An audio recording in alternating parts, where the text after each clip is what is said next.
Angelo, we don't have to wait till Thursday night to see some great hockey action. No, they call this the Battle of Highway 3, Jim. It's always a good rivalry when these two meet in the playoffs. The Junior B semifinals gets underway this evening at the Vollmer Center in LaSalle. It's the Vipers and the Flyers. This is the third time these clubs have met in the postseason since 2009. Keep an eye on Brett Primo in this series. In just 4 playoff games, he's got 8 goals. Now, since the start of the hockey season, Maple Leaf fans have been told to pump the brakes a little bit on postseason talk. Well, with 14 games remaining, they can go ahead and take their foot off the brake and apply it on the gas pedal. Nikita Zaitsev will be on the blooper reel for some time. Trips over the blue line here, then he's pushed over by his own teammate Tyler Bozak. Stay on your feet, Nikita. Panthers would score on the play. First period tied at 1. Mario Kalina lets out a big rebound, and Josh Jostling buries it from the faceoff circle. That lead, though, would only last 20 seconds, thanks to Hayden McCool. His 8th of the season would square things up. The Maple Leafs wrap up their Florida trip tonight in Tampa. Toronto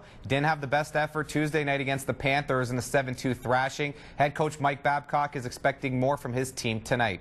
Juan Patillo was massive in this one. He scored 26 points for the Express. Darren Duncan made his return to the lineup. He played 25 minutes and had 3 points. Express are now 7-2 in their last 9 games. Pistons at the Palace last night. Check out the confidence from Jazz center Rudy Gobert. Between the leg pass to Gordon Hayward. 2 of his 25 right there to go along with 9 boards and 6 helpers. Jazz outscored the Pistons by 19 in the first half. They defeat Detroit 97-83. Ish Smith led the Pistons with 16 points. It's back-to-back losses now for Stan Van Gundy's squad. A possible first-round matchup in the playoffs between the Spitfires and the Owen Sound Attack was a lopsided affair. Spits forward Hayden McCool summed it up best after the game.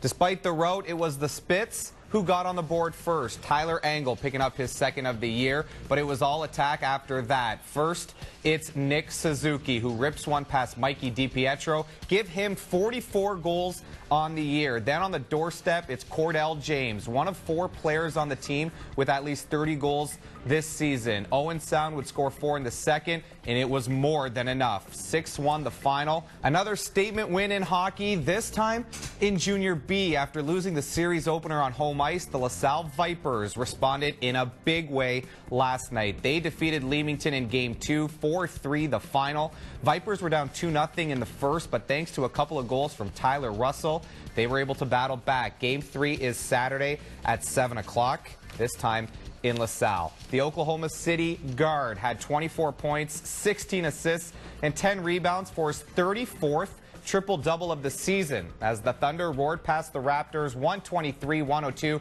If Adam Hadwin needs a green jacket for his wardrobe, he can possibly grab one next month. The Canadian carried a 4-shot lead in the final round of the Valspar Championship on the weekend, but he runs into trouble on 16. His shot off the tee would find the drink